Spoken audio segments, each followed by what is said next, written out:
Hello.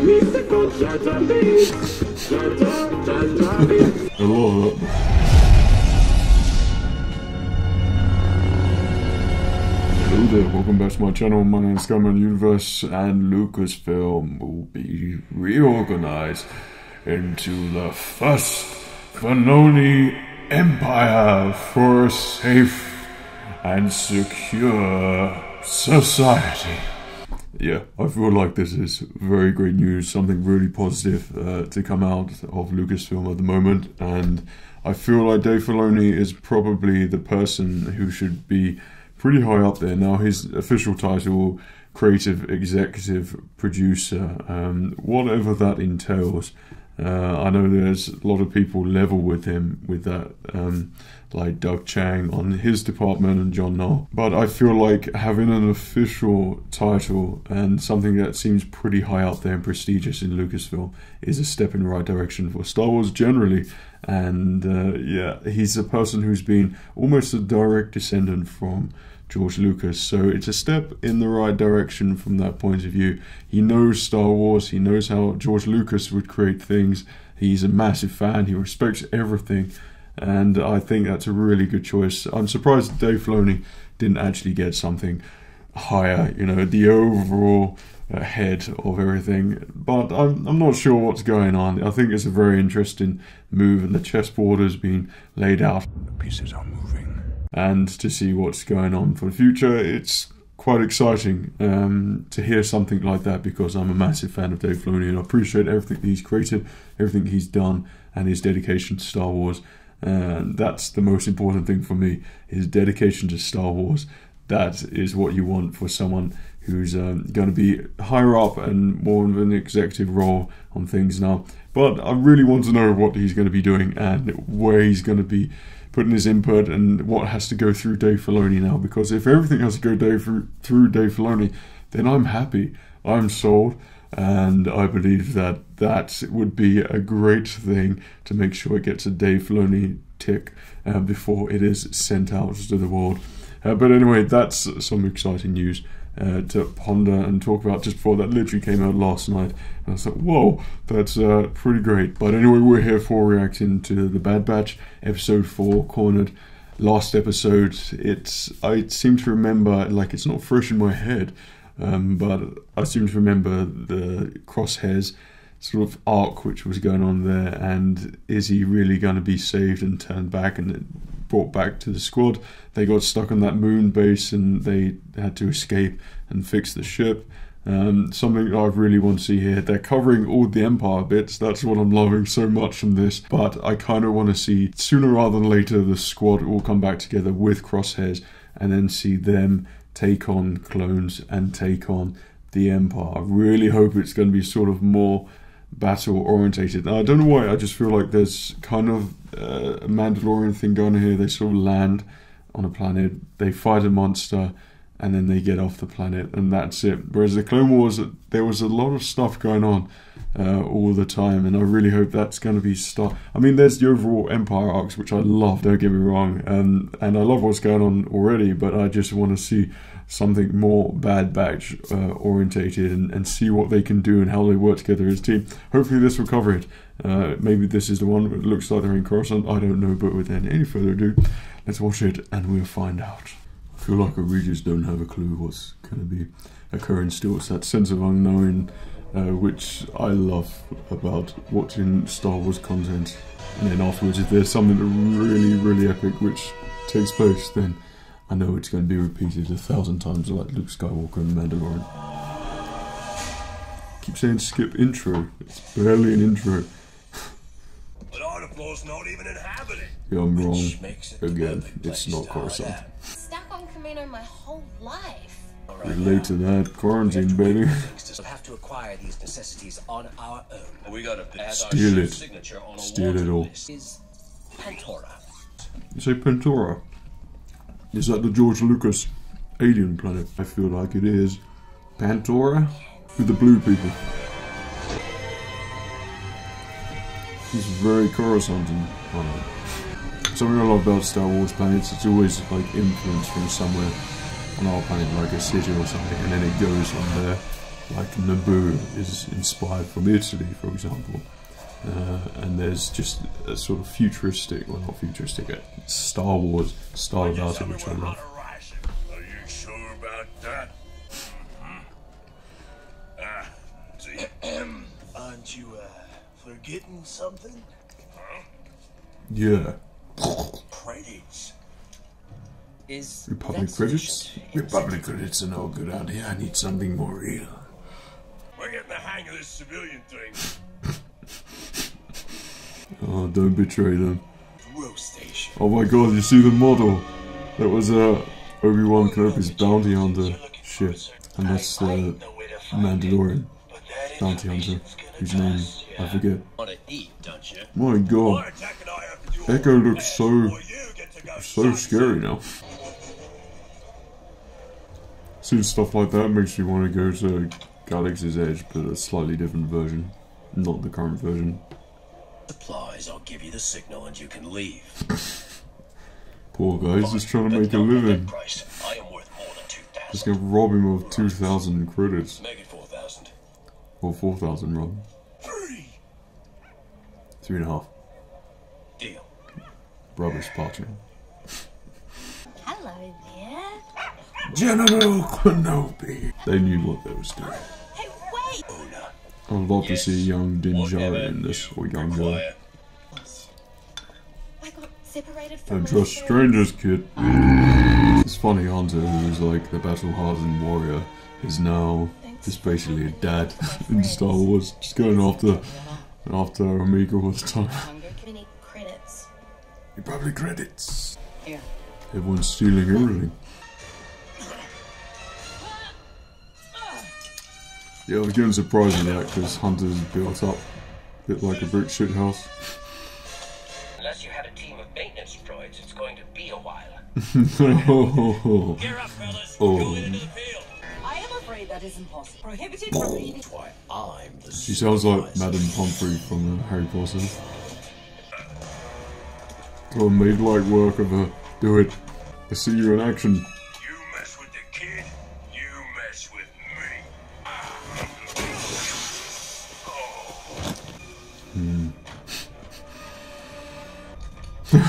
No, you Nice. don't.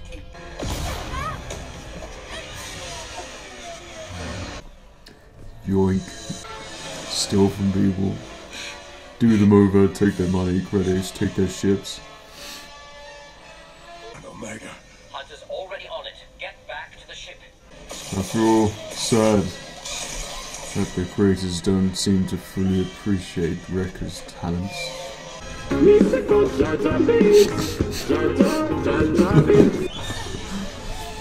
don't know why I love that. She's annoying, that bounty hunter. I haven't taken it yet. That was pretty cool. Oh, I'm missing all the action! We don't have all day.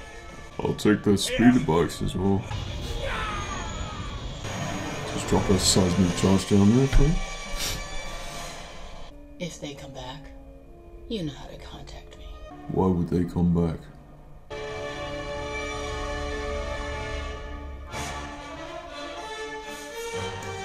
Interesting. These episodes seem to be going so quick. Like I said, as Simon and enjoying it, like it's very easy to watch. Like it's really watchable.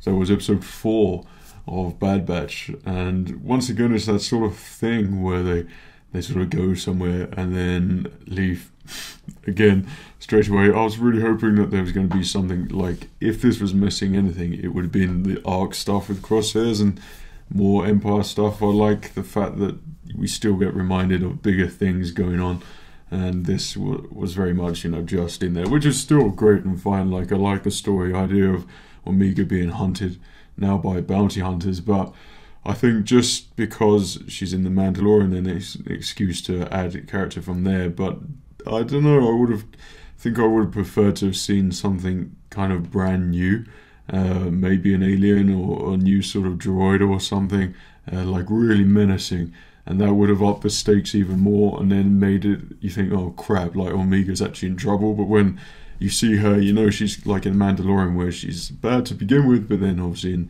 in the second series, it's kind of season, she's kind of good and works with Boba Fett.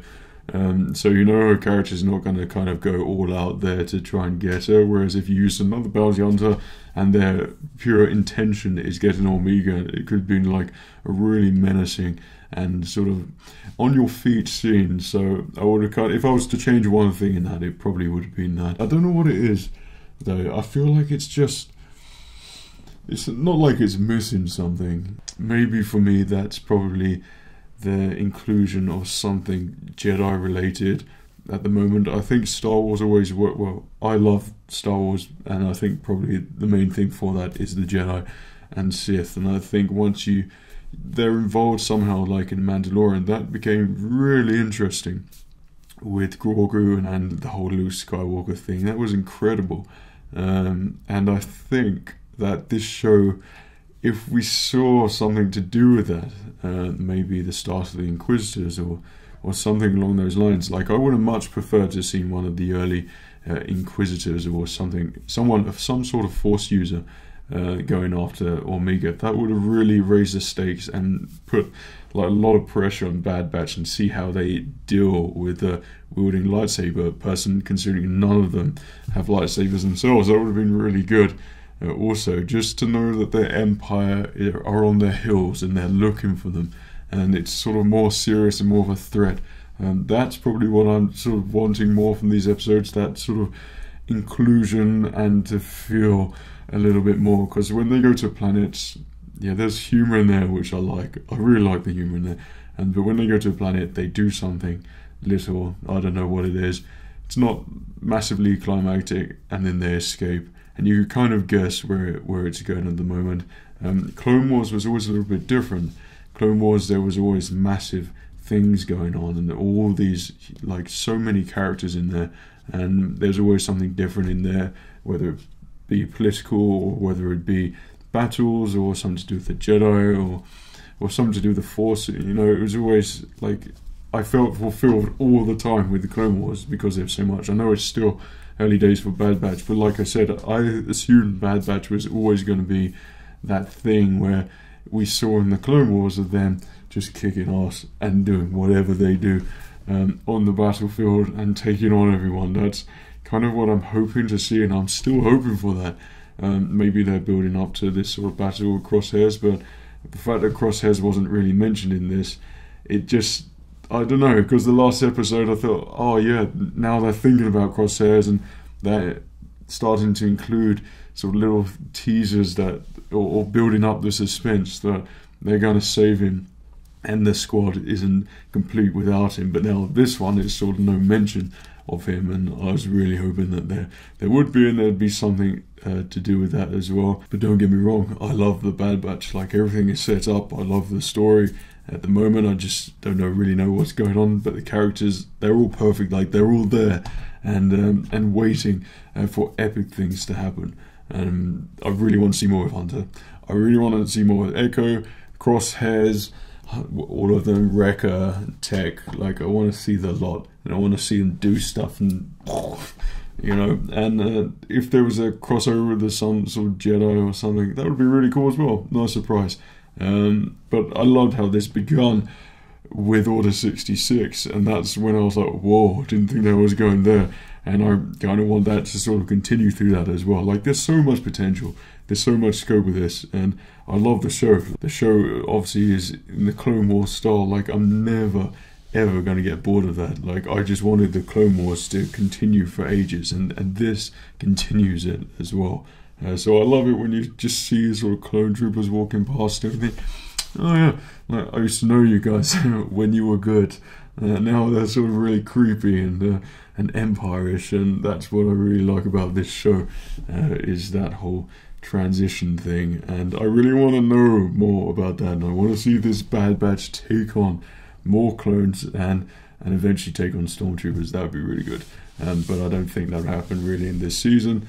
But I think just the first thing at the moment is to go and rescue Crosshairs, bring him back into the squad, because I think Crosshairs has that personality, is that kind of thing which balances out the whole dynamics of the group. Because at the moment it all seems like really jokey, friendly, and stuff, and then you have cold Crosshairs who's just straight talking and just says it how it is, and it's kind of like, okay, right, we get you, and that really balances out the whole sort of jokey thing, like with Wrecker and then everyone joking around there. So I think he's integral to this group, and he must be saved as soon as possible for this group to work. And I think with the Omega thing in there, and now Hunter becoming like a dad figure, it's changed it all even more. And whereas Crosshairs, I think, would have had where he would have hated Omega to begin with, he would have had respect for her eventually, and that's what I would have found quite emotional, and I would have been drawn to that as well, where he actually changes. There could be like a really good arc there where it's like, you're actually alright, kid, or something like that, you know. But I think it's integral that Crosshairs is saved as soon as possible. If I was to predict some sort of future episode, whereas using him as the main bad guy at the moment, I think, no, get him saved, and the Empire, just see more Empire bad guys in there, like Tarkin. That would be really good as well. Not like Rebel Imperials from Star Wars Rebels, where they're just like capped right down here and you see their mouth and you don't really see anything else, and they're not really that frightening. But to see actual scary looking Imperials who act like Tarkin would be really good for this show, and to let them know that they're always on the tail of the Bad Batch. Like, there's pressure being applied to them all the time. Wherever they go in the galaxy, they're being hunted, they can't hide there or something, and they're trying to take Omega back, Kaminoans, for future, I don't know, testing or something. They're still trying to get new DNA for the clones and future clones, and they're trying to make that deal. I mean, there's so many juicy, interesting things which are happening here, and kind of in the sidelines as well, but it just needs to, you know, whatever that means, that. But I don't know. Hopefully next episode is going to focus more on the important things with Crosshairs. Up the stakes with Omega being hunted, that would have been pretty cool. Maybe that Bounty Hunter's working with someone else there as well. There's just so many awesome directions that they're going in. Like, everything's set up, all the characters are great. The story, yeah, it's good. It's a good story, but there's just something little which I'm looking for. And I think just for me, my own personal thing is probably just a Jedi thing. Like, I want to see Darth Vader. No, you can't have everything you want. That's not the point. And everyone has different wants and things. But I think there is something just to up the ante a little bit with it, because I feel like these episodes just go so quickly. And usually I feel like with the Clone Wars episodes, you think, wow, like all that happened, and then you're left with, oh, can't wait for the next one. Or if it's on an arc or something, but this, you're sort of left in the unknown again. You don't really know what the next one's going to be like, and it's very hard to see where this is going. And I think the trailer sort of showed me something else, that this was going to be a little bit more on the battle side, but then it doesn't seem to be that way when you actually watch the show. But I'm not ever going to complain, because I can quite happily sit here and watch Star Wars content for hours on end. It's always fun and enjoyable, and I love Star Wars, obviously, so I'm happy that there's a show here at the moment, and this is going to lead nicely onto the Book of Boba Fett, which will be later on in the year. And I've started watching The Mandalorian again, and I didn't realise how much I loved it, and I love the sort of live action thing. There was some that before it even came out that I was really skeptical about whether it had the same feel and vibe as the movies. But I've watched that episode, Volume 2, Episode 8 or something, the one with Cobb Vanth on Tatooine. I've watched that so many times, and I still could watch it again. Like, I love it so much. It's one of my favourite episodes. It just made me realise how much I love these sort of TV series at the moment. Don't get me wrong, I want to see more in the movies, and it all seems really quiet from Star Wars in that department, where sort of movies are now being made and things are happening and things are coming out. But for Star Wars in the movies, what's going on there? Like, is there something we're meant to be looking forward to? Is that X-Wing thing going to take place? Are they actually doing that? I don't know. I think they need to pick a point in Star Wars and think that's going to be really interesting and do it and commit to doing it and stop making changes, or they wait until changes are being made from the inside before they progress with anything later on. But I think just before the Phantom Menace would be a really great time as well. Sort of young, well, maybe just before Qui-Gon and Obi-Wan, just to see what the Jedi are like then, or just Old Republic, or I don't know, because there seems to be a lot of focus. The sequel things, the only thing I like in the sequel things is the Mandalorian, and I kind of like in that direction, what direction they go with that. I mean, I'm loving the show, but I just want to be able to react more and feel involved more and a little bit more excited. That'd be really cool. Like Hunter, for example, he's totally a dad in this, and he's looking after Amiga, which is cool, but that's not how I thought he was going to be after seeing the trailer and after watching the Clone Wars and what the Bad Batch can do. We know what they can do. Like, they can do some great, terrible, but great things. But we're just not really seeing it at the moment. They're not put into that situation to do those things together as a squad and do awesome stuff. So I'm really hoping next episode they do that. But anyway, I hope you enjoyed this trailer, I keep saying that. But anyway, I hope you enjoyed this episode reaction, review, you know, the format. Let me know what you thought. Great news about Dave Filoni. Take care of yourself, and remember, the Force will be with you always.